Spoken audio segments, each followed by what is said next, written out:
ഇജ്ജ് നാസാക്കല്ലേ, ഞാൻ അറിയുന്നവരെ കൊണ്ട് ശരിയാക്കിച്ചോളാം. ഇത് ശരിയാക്കാൻ വേറെ അവിടെ കൊണ്ട് പഠിച്ചൊന്നും മടച്ച് നേരാക്കാൻ അറിയത്. ഇതിന് വയറൊരു അറ്റം പിടിച്ചാണ് ഇതോ അത് ചെയ്യുന്നേ.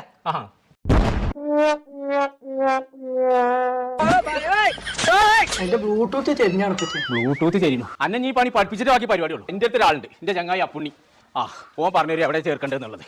ഞാൻ വിചാരിച്ചു ഗ്യാസും കുറ്റി പൊട്ടി തെറിച്ചാണ്. അപ്പുണ്ണിയെ ആരാ അത് സമാധി എണീറ്റ് വരുന്നത്? സമതല്ല, കോഴയാണേ. അയ്യോ എന്തേ കഴിഞ്ഞു? അതൊന്നും പറയണ്ട. അതാ നല്ലേ. ശരി. അല്ല അതല്ലേ, ഞാൻ ഒരു കാര്യം പറയാൻ വന്നാളോ. പറയാ. എന്റെ ചെറുക്കൻ ഡിഗ്രി പാസ്സായിക്കോ, ഓനൊരു പണിയില്ല. അതിന് ചകിരി നാശാക്കണ പണിക്ക് പോയിട്ട് ഒരു കാര്യമില്ല. ഡിഗ്രി നാശാക്കല്ല, ഡിഗ്രി പാസ്സായിക്കണോന്ന്. ഓൻ ഈ മൊബൈൽ കുത്തി കഴിച്ച പണിയാണ് ഏറ്റവും തീർപ്പതി. അപ്പൊ അത് കുറഞ്ഞ പൈസക്ക് എവിടെയും പഠിപ്പിച്ച സ്ഥലം ഉണ്ടോ ഒന്ന് എന്റെ ആദ്യം നോക്കിക്കാം. ഞാനൊന്ന് നോക്കട്ടെ. തന്റെ മോന്റെ പേരെന്താ? കുഞ്ഞാപ്പു.